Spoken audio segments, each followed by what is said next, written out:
Pasco County has literally dozens of neighborhoods pop up over the last 4 or 5 years. They are scattered far and wide. Wesley Chapel is no exception. It's probably the most talked about and videotaped neighborhood in Pasco County. One of the issues I've always had with Wesley Chapel has been the lack of a downtown area, Main Street. Unlike Tampa or Sarasota, even Lutz, Wesley Chapel has no area that you could be considered downtown. Something walkable where you don't have to get in your car and go get something like to eat, grocery shop. Until now. What's changed? Let me show you. Welcome to our YouTube channel where we talk about living and playing in Tampa, Florida. I'm Mike Lavoie with Dalton Way Realty and YourTampaRealtor.com. I've been helping people in the Tampa Bay area buy and sell houses for 15 years or so. If you have any questions about real estate in the Tampa area, leave me a note in the comment section, book a call with us, or contact me directly with the information listed below. If you stick around to the end of the video, I'm going to give you a couple of tips on how to handle the home building process that might actually save you some headaches. Let's get to it. At one point in time, Wesley Chapel was a very rural place. Most of Pasco County was as well. There was basically nothing out there but a bunch of large cattle ranches. You had Wiregrass Ranch and Starkey Ranch, Angeline. Let's just name it a couple of them. A lot of cows. Over the generations, the descendants of those ranches moved off to do something more strenuous, like be a lawyer or doctor. 10 or 15 years ago, those descendants started selling the ranches to developers who built subdivisions. Now we have subdivisions called Wiregrass Ranch and Starkey Ranch and Angeline. Communities, instead of cows, they have thousands of homes. These communities are scattered all over the country and different towns like Lutz and Land O'Lakes, Odessa, and of course Wesley Chapel. Unlike Lutz or Land O'Lakes, Wesley Chapel has never had an area that you could call downtown. Quite honestly, I get a lot of questions asked to me that where is Main Street, Wesley Chapel? Well, I can point to downtown Tampa or Sarasota or Brandon, but Wesley Chapel, not so much. There are no multi-story office buildings closely spaced in a planned effort. Instead, they're scattered around a 44 square mile area. A Wesley Chapel Central Park, it doesn't exist. There is no area where you can live, work, and play without getting in the car and driving for 15 to 30 minutes. Something that would be called Main Street, Wesley Chapel. And for a city with about 44 square miles and 65,000 people, it's really spread out. There are major shopping centers like Tampa Premium Outlets and the areas surrounding it. Plenty of shopping, all kinds of restaurants and retail stores. Very few residential sections and none within walking distance. Another one is the Grove, which recently went through a huge expansion of the village.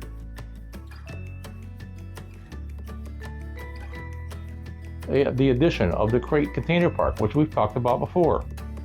There are some new apartments and the Grove Mini Golf. And it's nice, but it's still not what you would call a downtown. I am not going to go into a lot of detail in this video about Wesley Chapel. Like I've said, it's one of the most videoed areas in Pasco County. Like a couple thousand other realtors, we have a video. This is it. Watch it later. So back in mid-2016, construction started on the residential part of the 1,600-acre thing they're calling Avalon Park Wesley Chapel. The concept to have something more like a traditional small-town lifestyle. It's called New Urbanism. Basically, a city that is family-friendly, with a tree-lined streets, rear entry garages, front porches where you might actually get to know your neighbors, neighborhood schools that you can take a golf cart to or ride a bike to. Same thing with dinner out. Instead of driving 30 minutes, you can have dinner in the neighborhood. There'll be going to be medical centers, professional offices, and retail shopping all within a short distance of your home. While we're on the subject, Avalon Park is currently slated for some of Pasco County's best public schools. Pinecrest Academy at Wesley Chapel and New River Elementary are the two elementary schools in the neighborhood. The middle school is Thomas E. Whiteman, and the high school is Wesley Chapel High School, 9 through 12 grades. One of the more popular websites for school information is www.greatschools.org. Check them out for details. You can also go to the Pasco County School District website. That address is down below. The center of Avalon Park is going to be a main street with 400,000 square feet of retail and another 100,000 square foot of office space. Construction of the first building at 73,000 square feet it got started at the beginning of this year. It is a 3-story mixed-use building. It's going to include 40 multifamily apartments and about 2,400 square feet of commercial and retail space on the ground floor. The whole idea is a mirror of Avalon Park Orlando, which has been a huge success. Downtown is going to have apartments above the retail space, a 103-unit multifamily apartment building, a 2-acre park, and an amphitheater where they've had jazz festivals and 4th of July celebrations. There's a spooktacular Halloween festival. They've had Christmas parties there. It's going to be a fun place to live, and you can walk to or get to the work or shop. Surrounding the downtown area is going to be 4,400 townhomes and single-family homes in several separate villages. They're all connected to the downtown area with obviously streets, but walking and biking trails as well. Like most master plan communities in Wesley Chapel, the villages are all going to have the basic amenities that you would expect: as swimming pools, outdoor sports fields, playgrounds, dog parks, green space with ponds and some real fish. But what really sets us apart from the dozens of other developments is the downtown section. It's going to be a great place to live, learn, work, and play, and actually that's their slogan. Let's take a quick look at a map so you can get an idea of where it is in relationship to Tampa and surrounding area. Avalon Park is 5 miles east of I-75. It's pretty much in the center of Wesley Chapel. Access to I-75 is fairly easy at either County Highway 52, 54, or the brand new interchange over at Overpass Road. Construction on Avalon Park's downtown area has just started. So for the next couple of years, you're going to need to travel for most of your needs. But really, it's maybe, 7 miles to the nearest shopping center, plenty of restaurants and entertainment over at the Grove.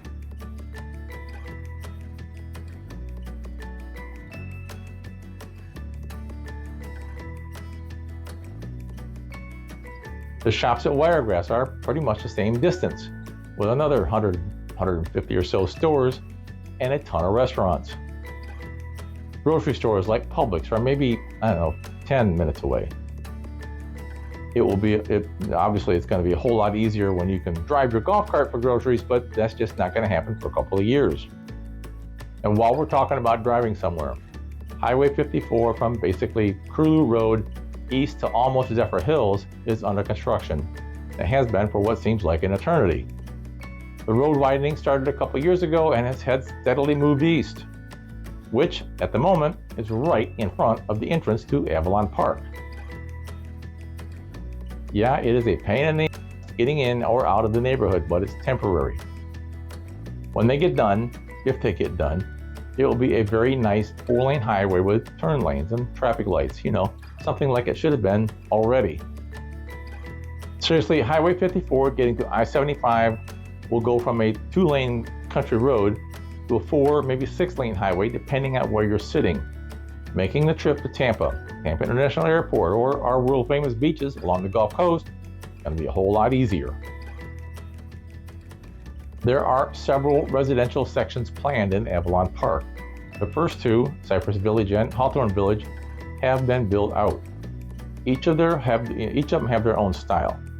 Cypress Village has garages detached and behind the house, which is very unusual around the Tampa Bay area. Hawthorne Village is more of a mixed group of home styles. Both of them have their amenity centers, dog parks, playgrounds, and hiking and biking trails. Middleburg Communities is planning to develop 2 residential areas in the area designated as downtown Avalon Park. Mossby Avalon Park is planned to be a 338-unit traditional apartment community, which started construction in the spring of 2023. Hamlet Avalon Park will have 260 rental homes, including single-family homes, duplexes, and townhomes. Both are going to be part of the downtown area. Currently building just west of downtown and at Westgate at Avalon Park is the nation's largest home builder, DR Horton. Westgate is going to wind up with about 900 or so homes when completed. Sections 1 and 2 are almost sold out. I mean, I was out there Thursday last week and they had 4 lots available for sale. Phase 3 is getting ready to be built on. DR Horton has 12 models available in 2 different series, the Express and the Preferred series. The difference between the two are some of the finishes. The Preferred series has more of the upgrades people are looking for. The Express series is what DR Horton calls the value homes. The Express series is great for that first-time home buyer. It's going to be more of a basic home at much lower starting prices. In this case, in the mid $300,000s, maxing out in the mid upper $400,000. One of their larger homes is the Holden. It's a 2-story, 4-bedroom, 3-bath home with a 2-car garage, and it priced at $485,000. At 3,300 square feet, that is a lot of home for the money. The Preferred series have more upgrades. Take, for instance, this model that's called the Roby. At 2,500 square feet, the Roby features 5 bedrooms, 3 baths, and a 2-car garage.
The Roby starts at $408,000. One of the unique features about DR Horton is the cement block construction on the 2nd floor rather than the stick frame that a lot of builders use. Much more sturdy on that windy day.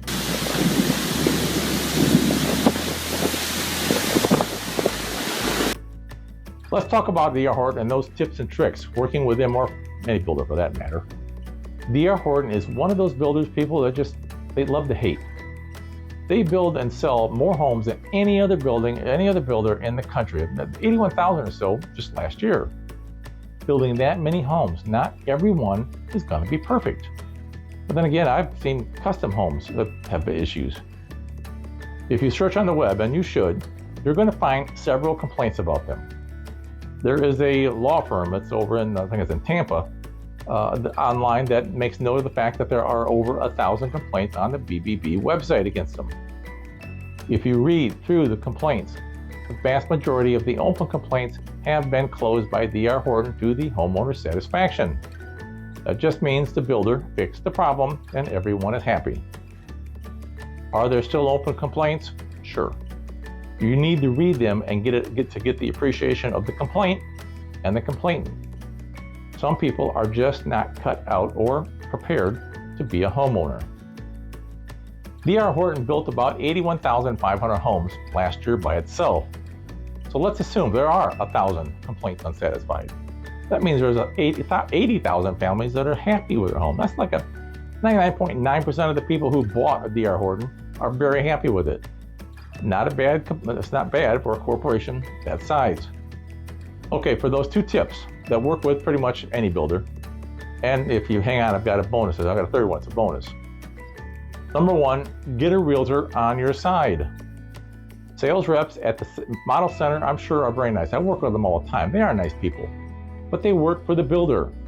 Not having someone on your side would be like getting into a lawsuit, hiring the opposing attorney to represent you. Is the sales rep going to lie to you? Absolutely not. Are they going to cut you the best deal? Maybe, maybe not. If you have a realtor working for you that knows the contract, the incentives they're offering, and that might not be such a bad idea. To top it all off, using a buyer's agent doesn't cost you anything. The builder pays the fees. Number 2, get a pre-drywall home inspection. Yes, the builder has to go through several inspections from the county and code department. But even they can miss things.